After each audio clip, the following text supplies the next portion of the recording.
Hello student, स्वागत है आपका आईसीटी वर्चुअल क्लासेस में। मैं हूं कविता, आपकी बायो टीचर। उम्मीद करती हूँ आप सभी अच्छे होंगे और स्वस्थ होंगे। तो क्लास हम कंटिन्यू करेंगे अपना क्वेश्चन पेपर, जिसमें आप 2024 का क्वेश्चन पेपर सॉल्व कर रहे हैं। अभी तक जो जो क्वेश्चन हमने सॉल्व किए हैं उसमें सबसे पहले आपने पढ़ा है, अगर एक बीज में एक से अधिक भ्रूण होते हैं तो उसे आप क्या कहते हैं? पॉलीएम्ब्रियोनिक कंडीशन कहते हैं। सेकेंड हमने बात की थी पॉइंट म्यूटेशन यानी कि बिंदु परिवर्तनवाद की। नेक्स्ट हमने निमोनिया के बारे में समझा था और निमोनिया के टाइप्स हमने देखे थे। जो क्वेश्चन आपको दिया गया था होमवर्क में, उसमें आपसे कहा गया था व्हाट इज बीटी यानी कि बीटी क्या है। तो पढ़ लेते हैं, क्योंकि कुछ चीजें हमने डिस्कस कर ली हैं बीटी के बारे में। आपने कहा the bacteria bacillus thuringiensis, BT इसी की शॉर्ट फॉर्म आपको कही गई है। बैसिलस, डी से आया है बैसिलस, टी से आया है आपका thuringiensis। ठीक है, ध्यान रखिए बीटी हमेशा आप क्या करेंगे? बी को कैपिटल और टी को स्मॉल रखेंगे, टी को भी कैपिटल नहीं लिखेंगे, क्योंकि आप जानते हैं यहाँ पर द्विनाम पद्धति जब हमने देखा था बाइनोमियल क्लासिफिकेशन की बारे में जब आपने बात की थी, तो हमने कहा था कैरोलस लिनियस ने हमें क्या बताया था? द्विनाम पद्धति के बारे में बताया था। ठीक है, तो हमने कहा कि यहाँ पर क्या आता है? जेनेरिक नेम और स्पेसिफिक नेम यहाँ पर आता है, जिसमें आपने कहा था कि जो पहला आपका लेटर होगा वो कैपिटल होगा, लेकिन बाद का जो होगा वो सारे क्या होंगे? स्मॉल लेटर में आएंगे। तो आपने कहा था bacteria bacillus thuringiensis is an aerobic gram positive spore form. कैसा है? एरोबिक बैक्टीरिया है। एरोबिक का मतलब क्या होता है कि यहाँ पर क्या है, इसे ऑक्सीजन की रिक्वायरमेंट होगी। ठीक है, प्लस कैसा है? ग्राम पॉजिटिव है। अब ग्राम पॉजिटिव और ग्राम नेगेटिव कैसे होते हैं? आपको जब हमने स्ट्रक्चर देखा था तो ग्राम पॉजिटिव और ग्राम नेगेटिव के हमने क्या देखे थे? वहां पर किस प्रकार से दोनों को अलग करेंगे, दोनों में क्या डिफरेंस होता है, एक बार आप लोग इसे देख करके आएंगे। तो ऐसे ही करके, जैसे कि यहाँ पर आपको ग्राम पॉजिटिव मिला है, अब आपको करना क्या है? इसके बारे में पढ़ना है कि ग्राम पॉजिटिव जो बैक्टीरिया होते हैं और ग्राम नेगेटिव जो बैक्टीरिया होते हैं, दोनों में डिफरेंस क्या है। ठीक है, It is commonly known as BT. इसे हम क्या कहते हैं? BT कहते हैं शॉर्ट फॉर्म में। It is found in soil, water, insect, feces, insect, plant surface, etc. ये सब जगह ही आपको देखने को मिलते हैं। जब हम बात करते हैं किसके बारे में? माइक्रोब्स के बारे में आप कहते हैं, ऑलमोस्ट सभी जगह पे पाए जाते हैं। It is widely used as a bioinsecticide to control the infections of butterfly caterpillars. ठीक है, आपने बोला कि हम इसे कैसे यूज करते हैं? बायो इंसेक्टिसाइड, बायो यानी कि लिविंग से रिलेटेड है, इंसेक्टिसाइड यानी कि जो इंसेक्ट को किल करने के लिए, जो हार्मफुल इंसेक्ट होते हैं उन्हें किल करने के लिए हम यूज करते हैं to control the infestation of butterfly and caterpillar, जो बटरफ्लाई और कैटरपिलर्स होते हैं उनसे। ठीक है, caterpillars eat the spores spread on to plants and get killed. अब ये क्या चीजें आपको बताई गई थी जब हमने प्रीवियस लेक्चर में बात की थी? आपने कहा bacillus thuringiensis produce an insecticidal protein during the sporulation. The BT toxin genes is introduced into the plant to develop a variety of pest-resistant plant by genetic engineering. Example BT cotton, BT corn, etc. आपने बहुत सारे example यहाँ पर देखे थे। अब आपको क्या बताया जा रहा है? क्या बात हमने की थी?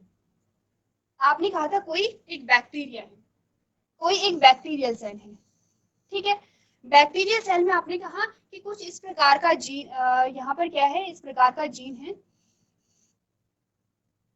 जिसे आप क्या कहते हैं? यहाँ पर बीटी टॉक्सिन जीन कहते हैं। क्या कहते हैं इसे? बीटी टॉक्सिन जीन, यानी कि ऐसा जीन जो कि टॉक्सिन को प्रोड्यूस कर रहा है। अब आपने क्या किया? इस जीन को आपने बाहर निकाला।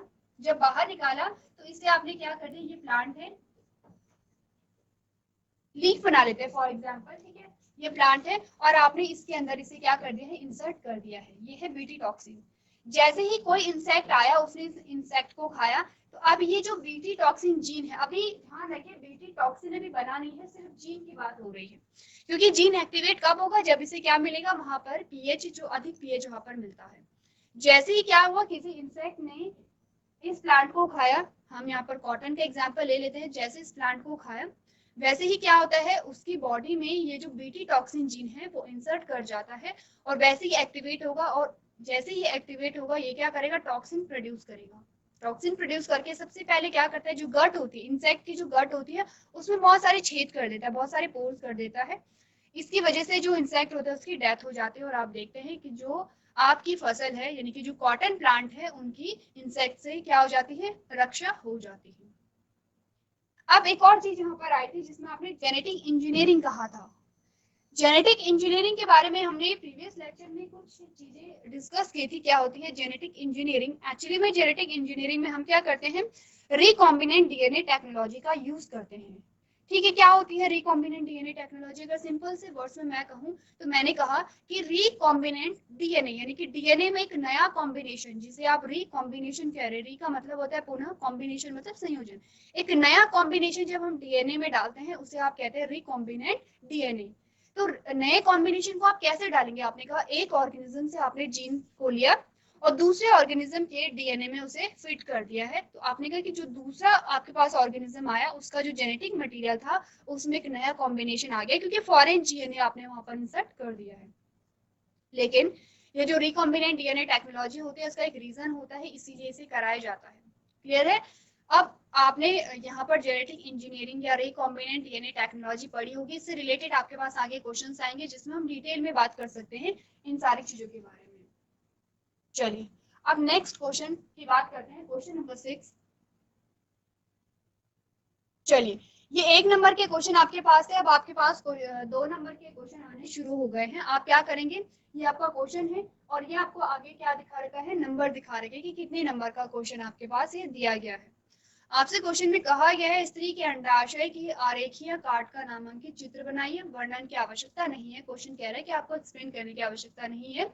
Draw a label diagram of women's ovary, diagrammatic section view, no need of description. जैसा क्वेश्चन कहता है आपको आंसर वैसा ही लिखना है। अगर यहाँ पर सिर्फ डायग्राम की बात की गई है तो सिर्फ डायग्राम ही आप लोग यहाँ पर क्या करेंगे, बनाएंगे। ठीक है, चलिए अगर हम यहाँ पर ओवरी को बनाते हैं तो आपको पता है कि जो ओवरी होती है वो ओवल शेप की होती है। ठीक है, अब जो ओवरी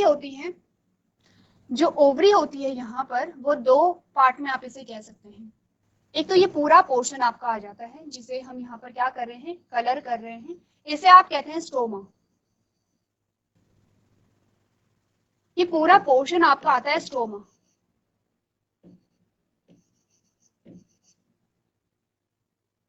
ठीक है, पूरा ये वाला जो पोर्शन है ये स्टोमा हुआ। अब यहाँ पर बीच में ये वाला जो स्ट्रक्चर आपका आता है, बीच वाला मिड वाला जो पोर्शन आपका आता है, इसे हम कहते हैं मेड्यूला।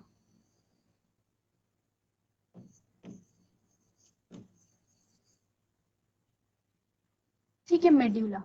इसके अलावा यहाँ पर आपको क्या देखने को मिलती हैं, ये होती हैं ओवेरियन फॉलिकल्स, और इसके अलावा यहाँ पर आपको एक आउटर मेम्ब्रेन देखने को मिलती है जिसे आप कहते हैं जर्मिनल एपिथेलियम।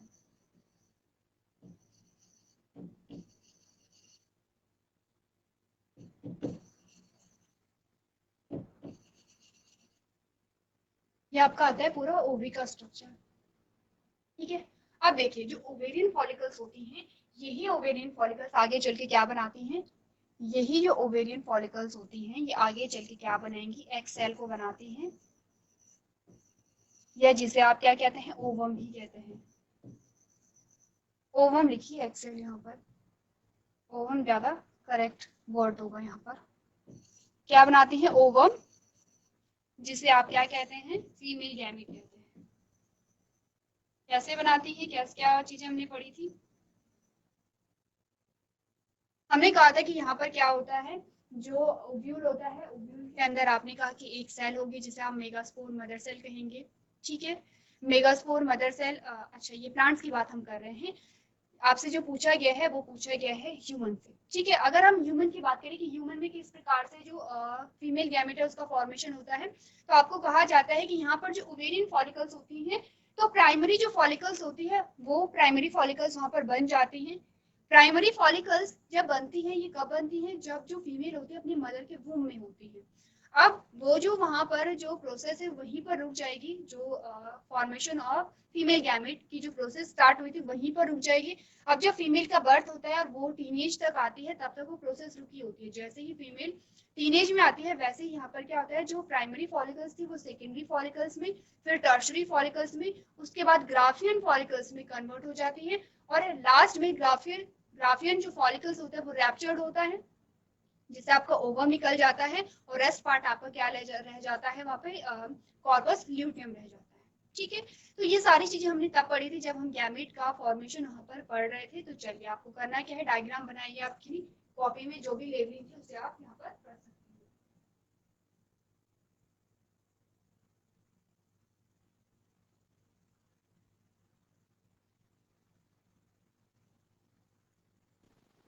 चलिए तो नेक्स्ट क्वेश्चन देखते हैं, जिसमें आपके पास क्वेश्चन नंबर 7 आता है। क्वेश्चन नंबर 7 में आपसे पूछा गया है, पुष्पीय पादपों में द्विनिषेचन तथा त्रिसंलयन को समझाइए, रेखा चित्र भी दीजिए। Explain double fertilization and triple fusion in flowering plants, draw diagram also. अब आप देख रहे हैं, हम देखते हैं कि यहाँ पर जो रिप्रोडक्शन है, चाहे आप फ्लावरिंग प्लांट्स की बात करें, ह्यूमंस की बात करें, आपके पास बहुत सारे क्वेश्चन आ चुके हैं। तो आप समझ रहे होंगे चैप्टर कितना इंपॉर्टेंट है। एक रिप्रोडक्शन वाली यूनिट, एक जेनेटिक्स की जो यूनिट होती है, इससे बहुत सारे क्वेश्चन आपके पास आते हैं और रिपीटेड क्वेश्चन आते हैं।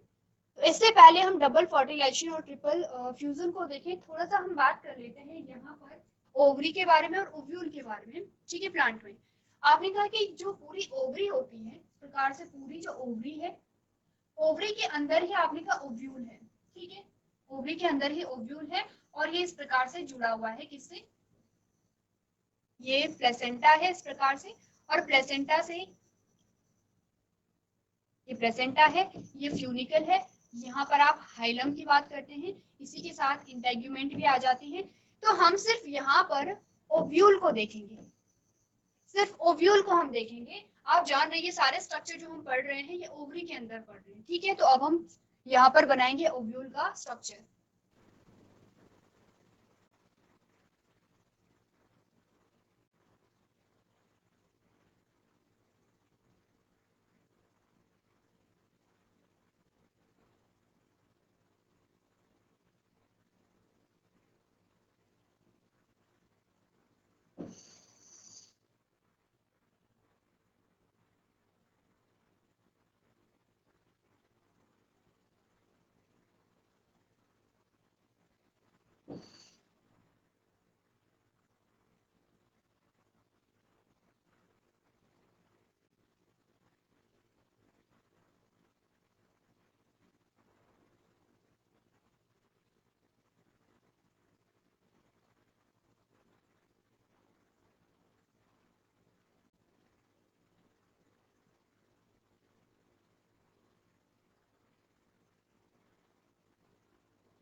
देखिए ये हमारे पास जो डायग्राम आता है ये ओव्यूल का डायग्राम है। लेबलिंग अगर हम करें यहाँ पर, तो लेबलिंग आपके पास कैसी आएगी, आपने कहा ये है प्लेसेंटा,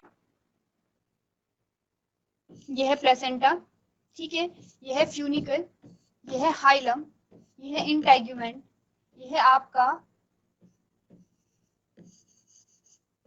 एम्ब्रियोसेक। ठीक है, इसके अंदर आपके पास आएगी न्यूसेलिस की जो सेल्स होती हैं, इसके अंदर भरी होती है हमारे पास क्या, न्यूसेलिस। ठीक है, न्यूसेलिस, इसी न्यूसेलिस में से, यानी कि ये पूरी सेल्स यहाँ पर आपके पास अंदर आती है। इन्हीं में से जो एक सेल होती है जिसे आप कहते हैं मेगास्पोर मदर सेल, इसी में से जो मेगास्पोर मदर सेल्स होती हैं वो क्या करती हैं, डिवाइड करती हैं। और जब वो डिवाइड करेंगी तो आप जानते हैं कि यहाँ पर 4 स्पोर बनेंगे। ठीक है, 4 स्पोर में से आपने कहा 3 डिस्ट्रॉय हो जाते हैं और एक ही फंक्शनल होता है जो आगे जाके क्या बनाएगा, एक्सेल का फॉर्मेशन करता है। ये तो हमने बात की थी किसके बारे में, जब हमने कहा था कि किस प्रकार से गैमेट का प्रोडक्शन होता है।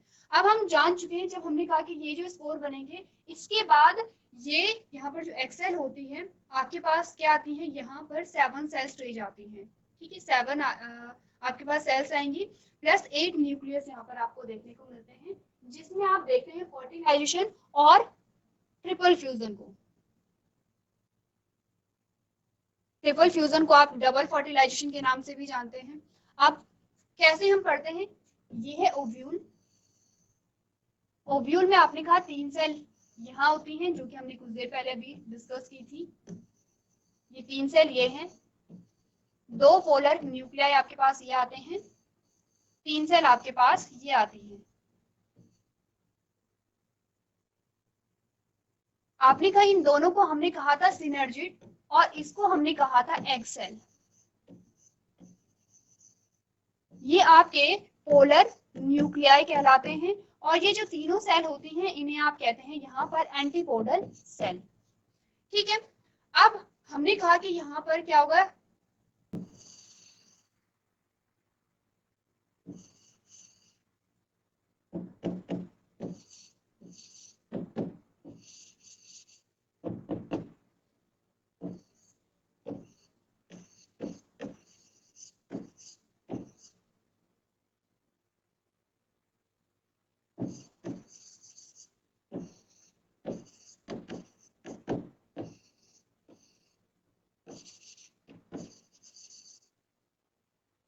हमने कहा यहाँ पर क्या आएंगी, पॉलन ट्यूब आती है। पॉलन ट्यूब में 2 क्या आएंगे, मेल गैमीट आएंगे। ये दोनों क्या है, मेल गैमीट है।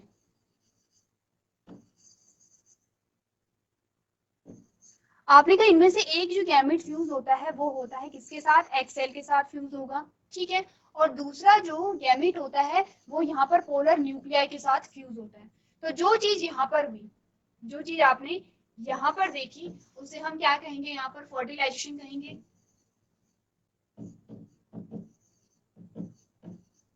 फर्टिलाइजेशन की डेफिनेशन क्या है, fusion of male and female gamete. Egg cell को आप फीमेल गैमेट लिखेंगे यहाँ पे। जो चीज आपने यहाँ पर देखी उसे आप क्या कहते हैं, डबल फर्टिलाइजेशन या फिर ट्रिपल फ्यूजन। डबल फर्टिलाइजेशन कहेंगे या फिर आप इसे कहते हैं ट्रिपल फ्यूजन के नाम से भी आप इसे जानते हैं। सिंपल सी बात है क्योंकि हम पहले भी इन चीजों के बारे में डिस्कस कर चुके हैं। ठीक है, अब होता क्या है कि आपने फर्टिलाइजेशन देख लिया है, डबल फर्टिलाइजेशन देख लिया है, आपसे पूछा जाता है कि फर्टिलाइजेशन का जो रिजल्ट होता है वो क्या होता है, एम्ब्रियो, जो सीड में क्या होगा, डेवलप होगा। हमने कहा डबल फर्टिलाइजेशन का रिजल्ट क्या होता है, आप कहेंगे एंडोस्पर्म,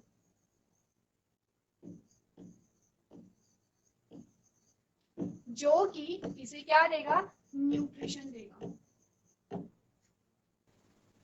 ठीक है, क्लियर इतनी बातें। अब अगर मैं आपसे कहूं कि इसकी लैंग्वेज आप बनाइए तो आप लैंग्वेज बना सकते हैं कि क्या हुआ होगा। सबसे पहले तो क्या हुआ, यहाँ पे पॉलिनेशन हुआ होगा। पॉलिनेशन के बाद हमने कहा था कि पॉलिनेशन से पहले की अगर हम बात करें, फॉर्मेशन ऑफ मेल गैमेट यानी कि पॉलन ग्रेन की फॉर्मेशन जब हम देखते हैं तो आपने कहा पॉलन ग्रेन आपको किस अवस्था में मिला था, 2 चीजें हमारे पास आई थी। अगर हम बात करें, आपने कहा ये आउटर स्ट्रक्चर था, ये इनर स्ट्रक्चर था, और यहां पर आपने देखा था 2 सेल स्टेज आई थी। बाहर वाले स्ट्रक्चर को आपने एक्साइन कहा था, अंदर वाले जो लाइन थी जैसे रेड कलर में आप देख रहे हैं उसे हमने इंटाइन कहा था। हमने कहा था 2 प्रकार की सेल हमारे पास आई है, एक सेल ये है और एक सेल ये है। इसे आपने वेजिटेटिव सेल कहा था और इस छोटी वाली सेल को आपने जेनरेटिव सेल कहा था। हमने कहा या तो पॉलन ग्रेन इसी अवस्था में क्या होगा, स्टिग्मा पर जाएगा और उसके बाद फिर क्या होगा, जेनरेटिव जो सेल थी उसमें डिवीजन होगा और उससे अब 2 गैमेट बनेंगे। या फिर हमने कहा ये जो प्रोसेस है होगा क्या, सिंपल सी बात है, आपने कहा ये जो जेनरेटिव सेल थी इस प्रकार से, हमने कहा ये एक्साइन है। एक्साइन बीच से टूटी भी होती है, आप ध्यान रखिए कि हमने बात की थी बीच बीच से पोर्स भी पाए जाते हैं, वहीं से क्या होते हैं, जो गैमेट होते हैं वो फ्यूज होते हैं। आपने कहा एक सेल ये है। अब यहाँ पर जब डिवीजन हुआ तो जेनरेटिव सेल से 2 सेल आ गई है। ठीक है, 2 सेल आ गई है। आप देख रहे हैं कि यहाँ पर एक सेल के अंदर 2 सेल तैर रही है। क्लियर है बात है, ये दोनों क्या है, मेल गैमेट है। आपने कहा या तो पॉलन ग्रेन इस अवस्था में क्या होगा, जो आपकी जो फूल की स्टिग्मा होती है वहां पर ट्रांसफर होगा, या इस अवस्था में ट्रांसफर होगा। अगर इस अवस्था में ट्रांसफर हुआ तो विभाजन बाद में होगा, 2 मेल गैमेट बनेंगे। इस अवस्था में हुआ तो आपने कहा मेल गैमेट ऑलरेडी बने हुए हैं, अब पॉलन ट्यूब का फॉर्मेशन होगा। पॉलन ट्यूब का फॉर्मेशन कैसे होता है, आपने कहा जो सिनर्जिड होती है, सिनर्जिड में कुछ इस प्रकार के स्ट्रक्चर पाए जाते हैं। ठीक है, ये जो स्ट्रक्चर होते हैं ये क्या करते हैं, पॉलन ट्यूब को नीचे की ओर क्या करेंगे, अट्रैक्ट करते हैं। तभी जो पॉलन ट्यूब है वो नीचे की ओर आते हैं और आप देखते हैं कि जब भी पॉलन ट्यूब एंटर करेगी तो एक जो सिनर्जिड है यहाँ से एंटर करती है। ठीक है, सिनर्जिड से एंटर करेगी और उसके बाद क्या करेगी यहाँ पर, उसके बाद यहाँ पर जो गैमेट है वो फीमेल गैमेट के साथ क्या होता है, फ्यूज होता है। तो ये सारी चीजें आपको डिस्कस करनी है कि किस प्रकार से क्या हुआ, पॉलन ट्यूब का फॉर्मेशन हुआ। पॉलन ट्यूब में जब 2 मेल गैमेट आए तो एक मेल गैमेट एक्सेल के साथ फ्यूज होता है जिसे फर्टिलाइजेशन कहते हैं। एक जो गैमेट होता है वो पोलर न्यूक्लियाई के साथ फ्यूज होता है जिसे हम डबल फर्टिलाइजेशन या ट्रिपल फ्यूजन के नाम से जानते हैं। ये एंडोस्पर्म बनाएगा जिसे आप भ्रूण कोश कहते हैं, जो भ्रूण का पोषण करेगा, और ये एम्ब्रियो बनाएगा। यहाँ पर क्लियर है इतनी बातें? तो आपको करना है, डायग्राम को आप देखिए और लैंग्वेज को आप लोग अपनी बना सकते हैं यहाँ पर।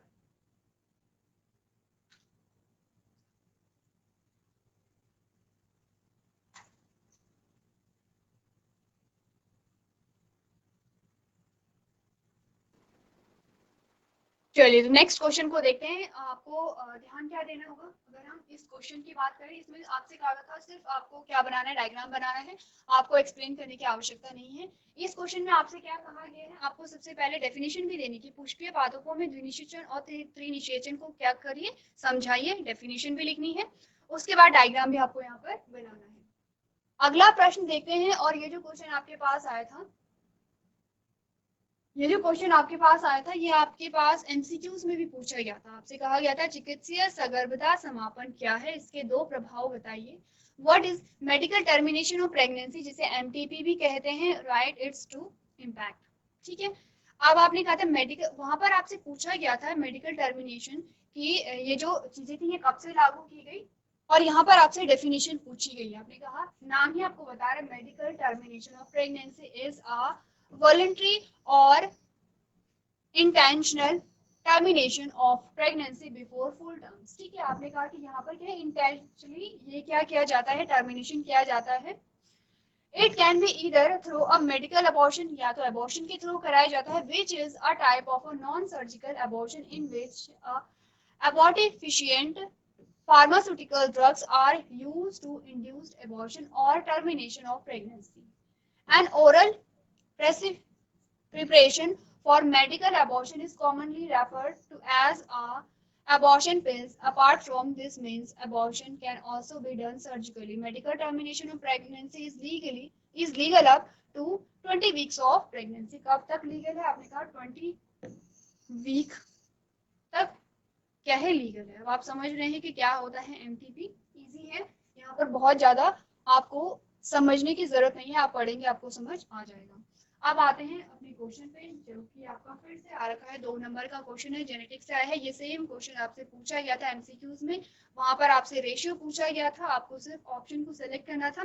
यहाँ पर आपको क्या करना है, डायग्रामेटिक वे में एक्सप्लेन करना है। आपसे कहा गया मटर के एक शुष्क लंबे तथा शुद्ध बौने पौधे का संकरण कराया गया है। क्या होता है संकरण या क्रॉस, हमने डिस्कस कर लिया है। F1 पीढ़ी व F2 पीढ़ी में किस प्रकार के पौधे प्राप्त होंगे, सचित्र वर्णन कीजिए। तो चलिए देख लेते हैं। आपने कहा पेरेंट को सबसे पहले देखिए, जल्दी से हम करेंगे क्योंकि आप ये सारी चीजें पढ़ चुके हैं। उसके बाद क्या बनेंगे, हमेशा गैमेट बनाएंगे। जब भी आप यहाँ पर क्रॉस कराएंगे तो आपको हर एक स्टेप को फॉलो करना है। सेकेंड हमने क्या बनाए हैं, गैमेट आप बनाएंगे, एक ही प्रकार के गैमेट बनेंगे, 2 गैमेट बनेंगे लेकिन प्रकार एक ही होगा। आप देख रहे हैं, क्योंकि क्या है, पेरेंट कैसे है, होमोजाइगस है, ध्यान दीजिए। अब आपने कहा F1 जनरेशन आपके पास आएगी, तो कैसे आएगी, capital T small T, capital T small T, capital T small T, capital T small T. F1 generation में आपको कहा गया है ऑल टॉल प्लांट, ये आपकी F1 जनरेशन आ गई है। F2 जनरेशन को कैसे हमने निकाला था, F1 जनरेशन के बीच सेल्फ क्रॉस कराया गया था। तो F1 जनरेशन क्या है, कैपिटल टी स्मॉल टी है, कैपिटल टी स्मॉल टी है। इसके फिर से गैमेट बनेंगे। यहाँ पर आप ध्यान देंगे कि गैमेट 2 हैं और 2 ही प्रकार के हैं, अलग अलग प्रकार के गैमेट बन रहे हैं। क्योंकि 2 अलग अलग प्रकार के गैमेट क्यों बने, क्योंकि यहाँ पर जो पेरेंट है वो क्या है, हेट्रोजाइगस है।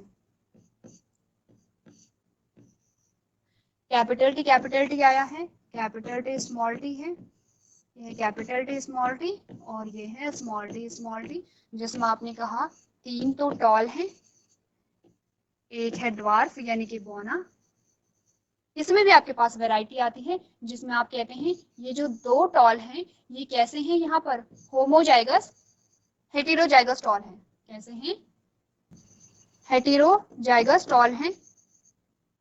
और ये जो एक है ये होमोजाइगस टॉल है। इसीलिए इनके आपके पास क्या आते हैं, 2 यहाँ पर रेशियो आते हैं।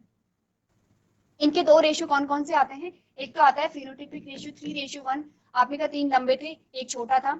एक आता है आपने कहा एक तो प्योर टॉल था, 2 हेटेरोजाइगस टॉल थे और एक कैसा था, प्योर डॉट था। ठीक है, तो आपने क्या करना है, दोनों प्रकार के जो आपके पास क्या आते हैं रेशियो आते हैं उन्हें आपको समझना है। इजी है, बहुत ज्यादा डिफिकल्ट नहीं है, क्योंकि क्या है यहाँ पर मोनोहाइब्रिड क्रॉस है। थोड़ा सा डिफिकल्टी तब आती है जब आप क्या करते हैं डाईहाइब्रिड क्रॉस को करते हैं, वो भी आप तब आपको प्रॉब्लम आएगी जब आप पहली बार क्या कर रहे होंगे, क्रॉस को कर रहे होंगे। तो देखिए एक बार और अपने रिजल्ट को देखिए क्या सेम आपका रिजल्ट आया है।